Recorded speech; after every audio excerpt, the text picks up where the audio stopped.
Hello, नमस्कार, प्रणाम, Ram Ram and Radhe Radhe. स्वागत है आप सभी का आपके अपने यूट्यूब चैनल गूगल। तो आज अपने पढ़ेंगे सीक्वेंस की लिमिट और कन्वर्जेंट सीक्वेंस के बारे में। तो चलिए सबसे पहले बात करते हैं अपने लिमिट ऑफ सीक्वेंस। अनुक्रम की सीमा क्या होती है? देखिए, इससे पहले की जो लेक्चर है ना, उनमें अपन ने पढ़ा है कि एक्स एन यदि हमारे पास कोई रियल सीक्वेंस रियल सीक्वेंस से मतलब कि इसका डोमेन अपने को पता है कि हमेशा सेट ऑफ नेचुरल नंबर रहता है किसी भी का। बट अगर इसका को डोमेन जो है वो सबसेट हो किसका, सेट ऑफ रियल नंबर का, तो ऐसा सीक्वेंस जो है वो क्या कहलाता है, रियल सीक्वेंस कहलाता है। अब किसी रियल सीक्वेंस के लिए हम सीमा को परिभाषित करेंगे। पिछले लेक्चर में अपन ने सीमा बिंदु को परिभाषित किया था, लिमिट पॉइंट को। यहाँ अपने सीमा को परिभाषित करेंगे कि एक्स एन हमारे पास एक रियल सीक्वेंस है। Then a real number L belongs to R, कि L हमारे पास क्या है, कोई एक रियल नंबर है, तब एक वास्तविक राशि L बिलोंग्स टू R, ठीक है। Then A L belongs to R, L कोई वास्तविक राशि है, is called limit of sequence, is called limit of sequence xn if for every epsilon greater than 0 there exists n naught belongs to n such that इस प्रकार से विद्यमान हो कि mod of x n minus l less than epsilon for all n greater than n naught. यहाँ से हम ये चीज समझते हैं कि देखिए, जैसे हमारे पास कोई एक सीक्वेंस है तो उसमें बहुत सारे टर्म होंगे।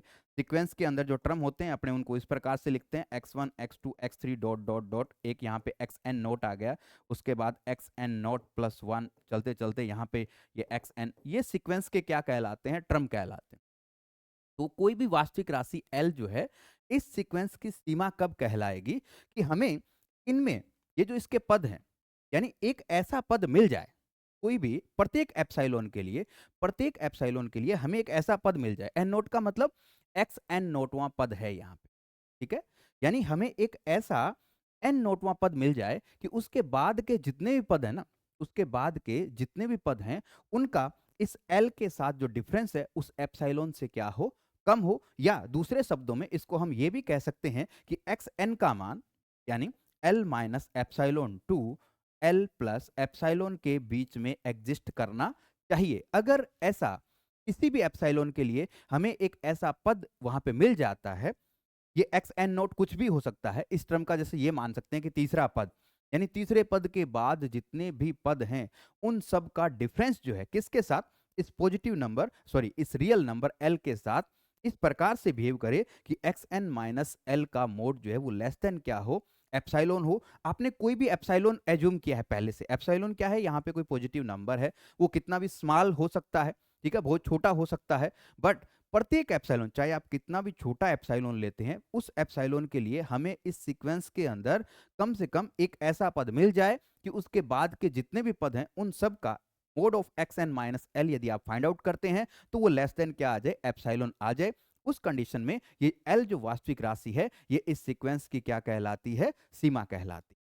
अब पिछले लेक्चर के अंदर अपन ने लिमिट पॉइंट के बारे में पढ़ा, यहां अपन ने लिमिट के बारे में पढ़ा। तो यहां से दो चीजें आपको ध्यान में रखनी है कि लिमिट जो है वो लिमिट पॉइंट हो सकता है, बट लिमिट पॉइंट का लिमिट होना जरूरी नहीं है। एग्जाम्पल के तौर पे अपन ने देखिए -1 की पावर n, अपन ने ये एग्जाम्पल किया था और अपन ने कहा था कि इसके लिमिट पॉइंट जो है, सीमा बिंदु जो है -1 भी है और 1 भी इसका लिमिट पॉइंट है, बट इसकी कोई सीमा विद्यमान नहीं होती, इसकी लिमिट एग्जिस्ट नहीं करती है। तो लिमिट पॉइंट का लिमिट होना जरूरी नहीं है, बट प्रत्येक लिमिट जो है वो क्या होता है, उसका लिमिट पॉइंट आवश्यक रूप से होता है, ठीक है। अब अपने बात करेंगे इसके बाद कि कन्वर्जेंट सीक्वेंस, जो कि इस लिमिट पे आधारित क्या है, डेफिनेशन है, उसकी अपने चर्चा करेंगे। उसके बाद अपने बहुत सारे और भी डेफिनेशंस वगैरह, कुछ रिजल्ट्स अपने देखेंगे जिनसे हम बता पाएंगे कि हमारे पास जो सीक्वेंस है वो हमारा कन्वर्जेंट है या नहीं है। बट सबसे पहले हम कन्वर्जेंट सीक्वेंस की जो डेफिनेशन की बात करेंगे वो बात करेंगे इस सीमा की परिभाषा के आधार पे। तो उससे पहले आपको ये डेफिनेशन जो है वो अच्छे से क्लियर होनी चाहिए। चलिए अब अपने बात करते हैं सीमा के, सॉरी सीक्वेंस के अभिसरण के बारे में। तो अपने बात कर रहे थे सीक्वेंस के कन्वर्जेंट की। कोई भी हमारे पास सीक्वेंस है वो कन्वर्जेंट कब होता है, तो बहुत सिंपल सी डेफिनेशन, जो पहली डेफिनेशन बात करते हैं, किसी भी सीक्वेंस का एनवा टर्म आपको पता है xn, किसी भी सीक्वेंस का, जैसे ये सीक्वेंस अपने पास डिफाइन है xn इक्वल टू 1/n, ये इसका क्या है, एनवा टर्म कहलाता है। जब आप n इक्वल टू 1 रखोगे तो पहला पद आएगा, n इक्वल टू 2 रखोगे दूसरा पद मिलेगा। तो ये जो एनवा पद है, हम ये कहते हैं कि अगर n टेंस टू इन्फिनिटी पे उस nवें पद की जो सीमा है, अगर वो किसी परिमित राशि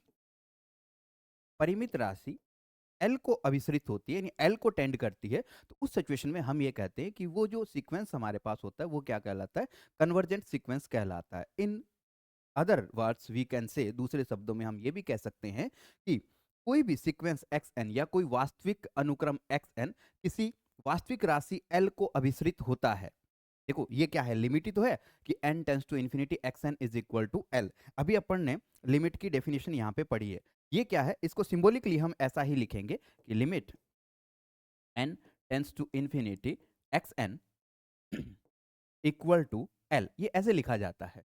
अब अगर हम वो जो कन्वर्जेंट वाली जो डेफिनेशन है उसको इस लिमिट के रेफरेंस में लिखें तो हम कैसे लिखेंगे कि कोई भी वास्तविक अनुक्रम एक्स एन जो है वो किसी वास्तविक राशि एल को अभिसरित होता है यदि किसी दिए गए एप्सिलॉन ग्रेटर देन 0 के लिए एक ऐसा n naught belongs to n विद्यमान हो कि mod of x n minus l less than epsilon हो प्रत्येक n greater than n naught के लिए। तो पहले अपने यहाँ पे क्या कहा कि लिमिट एग्जिस्ट करे, तो लिमिट की डेफिनेशन आ गई यहाँ पे, और लिमिट की डेफिनेशन के अकॉर्डिंग अपन ने क्या कहा कि सीक्वेंस कन्वर्जेंट होता है अगर उसकी लिमिट जो है वो क्या हो, फाइनाइट हो। तो परिमित राशि हम ये कह सकते हैं कि परिमित वास्तविक राशि एल को अभिसरित होती है। यहाँ पे ये वर्ड आप जोड़ें कि परिमित वास्तविक राशि एल को अभिसरित होती है यदि किसी दिए गए एप्सिलॉन ग्रेटर देन 0 के लिए एक ऐसा एन नॉट ग्रेटर देन, ठीक है, एक ऐसा n naught belongs to n विद्यमान हो कि mod of x n minus l less than epsilon, जबकि एन बड़ा है किससे, एन नॉट।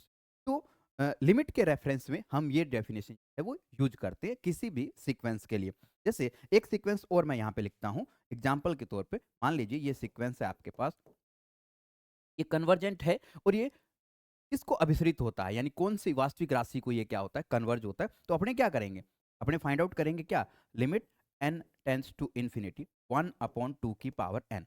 आप n टेंस टू इन्फिनिटी इस पे अप्लाई कीजिए, आपको क्या मिलेगा, 2 की पावर इन्फिनिटी, यानी 1/इन्फिनिटी जो क्या होता है, 0 होता है। यानी ये जो सीक्वेंस है वो क्या है, कन्वर्ज होगी किसको, परिमित राशि 0 की तरफ ये क्या होगी, कन्वर्ज होगी। नेक्स्ट अगला जो है वो हमारे पास आता है डाइवर्जेंट सीक्वेंस के बारे में अपने को पढ़ना है। हाँ जी, अब अपने बात करेंगे यहाँ पे डाइवर्जेंट सीक्वेंस। अब सारी अनुक्रम क्या होता है, कोई भी sequence x n is divergent. वो डाइवर्जेंट कब कहलाएगा, जब इस लिमिट का मान जो है वो आपके परिमित नहीं आता। मतलब कि आपके पास ये जो लिमिट आप फाइंड आउट करेंगे, limit n tends to infinity x n, इसका वैल्यू आपके प्लस इन्फिनिटी और माइनस इन्फिनिटी अगर आता है, यानी फाइनाइट नहीं आता हो, इनफाइनाइट आता हो, प्लस इन्फिनिटी आता हो या फिर माइनस इन्फिनिटी आता हो, उस सिचुएशन में अपने क्या कहते हैं कि ये जो सीक्वेंस होगा वो क्या होगा, डाइवर्जेंट सीक्वेंस हमारा कहलाएगा। ठीक है, अब इसके एग्जाम्पल की यदि हम बात करें यहाँ पे, तो इसके एग्जाम्पल के तौर पे अपने एक्स एन, ये एग्जाम्पल अपने ले सकते हैं एन स्क्वायर। यदि आप limit n tends to infinity, यानी इसका nवां टर्म है, यदि आप इस पे अप्लाई करेंगे limit n tends to infinity n square, ये क्या देगा आपको, प्लस इन्फिनिटी देगा। यानी इस सिचुएशन के अंदर ये जो सीक्वेंस हमारे पास होगा ये क्या कहलाएगा, डाइवर्जेंट सीक्वेंस या फिर अपसारी अनुक्रम इसे कहा जाता है। नेक्स्ट अगला जो है हमारे पास डेफिनेशन वो है ओसिलेटरी सीक्वेंस, यानी दोलनी अनुक्रम। क्या होता है दोलनी अनुक्रम, देखिए यहाँ अपन ने अभी दो तरह के सीक्वेंस के बारे में पढ़ा है, एक तो पढ़ा अपन ने कन्वर्जेंट, दूसरा पढ़ा अपन ने डाइवर्जेंट। कन्वर्जेंट कब होता है कि जब limit n tends to infinity x n, अगर आपके परिमित राशि l को क्या होता है, अभिसरित होता है, यानी लिमिट का मान टेंड करता है किसके, फाइनाइट नंबर l को, तो वो क्या कहलाता है, आपका कन्वर्जेंट कहलाता है। और अगर वो limit n tends to infinity पे प्लस इन्फिनिटी या फिर माइनस इन्फिनिटी को टेंड करता है, तो उस सिचुएशन में वो आपका क्या कहलाता है, डाइवर्जेंट सीक्वेंस कहलाता है। बट अगर ऐसी सिचुएशन आ जाए कि ना तो फाइनाइट नंबर को, यानी यूनिक फाइनाइट नंबर को वो आपका लिमिट टेंड करता है, ना ही प्लस इन्फिनिटी को, ना ही माइनस इन्फिनिटी को टेंड करता है, तो उस सिचुएशन के अंदर हम उसे ओसिलेटरी सीक्वेंस कहते हैं, यानी जो ना तो कन्वर्जेंट हो और ना ही डाइवर्जेंट सीक्वेंस हो। A sequence which is neither convergent nor divergent is called oscillatory sequence. Example के तौर पे अपने देखिए -1 की पावर n, यदि इस सीक्वेंस को अपने यहाँ पे लिखते हैं तो ये सीक्वेंस अपने को क्या मिलेगा, -1 + 1 -1 + 1 -1 + 1 ये चलेगा इसमें। इस प्रकार से आएगा। अब n टेंड्स टू इन्फिनिटी यदि हम इस पे अप्लाई करें तो n टेंड्स टू इन्फिनिटी जैसे-जैसे हम इन्फिनिटी की तरफ जाएँगे, ठीक है? इन्फिनिटी अपने को पता नहीं होता, हम इन्फिनिटी की तरफ बढ़ रहे होते हैं, तो हम ये डिसाइड नहीं कर सकते कि जो इन्फिनिटी जो वैल्यू है, जो वैल्यू हम पुट कर रहे हैं उसके अंदर, जैसे-जैसे n टेंड करेगा किसको? इन्फिनिटी की तरफ, तो वैल्यू क्या आएगी? देखो उसमें सॉरी इवन नंबर भी आते जाएँगे, ओड नंबर भी आते जाएँगे। तो इन्फिनिटी के बारे में हम क्लियरली ये नहीं बता सकते कि हम इवन नंबर पे हैं, अदरवाइज़ हम ओड नंबर पे हैं। तो हम क्लियरली नहीं कह सकते। इसलिए हम ये कह सकते हैं कि जैसे-जैसे हम इन्फिनिटी को टेंड करेंगे ना, इस अनुक्रम की वैल्यू जो है वो कभी क्या आएगी, +1 आएगी, कभी वो क्या आएगी, -1 आएगी। यानी हम वैल्यू सही तरीके से निर्धारित नहीं कर पा रहे हैं, तो वो क्या कर रहा है, +1 और -1 के बीच में ऑसिलेट कर रहा है। और ये +1 और -1 क्या है यहाँ पे, फाइनाइट नंबर है, इसलिए इसे अपने क्या कहेंगे, फाइनाइट ऑसिलेटरी सीक्वेंस इसे कहा जाएगा। नेक्स्ट, -1 की पावर n इंटू एन अगर आ जाए, तो अब ये क्या करेगा, जैसे-जैसे एन टेंड करेगा इन्फिनिटी की तरफ जाएगा ना, तो ये एन भी है साथ में इसके जैसे एन का मान लीजिए 100 आता है, 100 यदि आप रखते हैं, तो ये कितना देगा आपको प्लस का 100 देगा, लेकिन जैसे ही आप एन का वैल्यू यदि आप 101 पुट करते हैं, तो ये आपको क्या देगा, -101, यानी ये प्लस इन्फिनिटी को भी जा सकता है और माइनस इन्फिनिटी को भी क्या करता है, टेंड करता है, यानी प्लस इन्फिनिटी से माइनस इन्फिनिटी के बीच में ये क्या होगा, ओसिलेट होगा, यानी इसे अपने क्या कहेंगे, इनफाइनाइट ओसिलेटरी सीक्वेंस इसे कहा जाता है। तो आज के लेक्चर में अपन ने बहुत ही इंपॉर्टेंट 4 डेफिनेशंस के बारे में पढ़ा है, limit of sequence, convergent sequence के बारे में और डाइवर्जेंट सीक्वेंस के बारे में और ओसिलेटरी सीक्वेंस के बारे में। नेक्स्ट वीडियो के अंदर अपने बात करेंगे बहुत ही इंपॉर्टेंट 2 थ्योरम्स जो कि आपको सेक्शन बी और सेक्शन सी से रिलेटेड क्वेश्चन आपको सोल्व करने में बहुत उपयोगी सिद्ध होगी। तो बने रहिए हमारे चैनल पे। अगर आपको वीडियो अच्छा लगे तो लाइक शेयर जरूर कीजिएगा, अपने दोस्तों के साथ शेयर करना मत भूलिएगा। और अगले वीडियो के लिए आप हमारे चैनल को सब्सक्राइब जरूर कर दें, बेल आइकन दबाइए ताकि अगला वीडियो जैसे ही अपलोड हो आपको उसका नोटिफिकेशन मिल जाए। एग्जाम तक ये रिवीजन सीरीज हम क्या स्टार्ट रखेंगे जिसमें आपको ये थ्योरी ऑफ कन्वर्जेंस और हायर कैलकुलस दोनों के इंपॉर्टेंट क्वेश्चन के बारे में आपको समय समय पे वीडियो जो है वो मिलते रहेंगे। थैंक यू, धन्यवाद।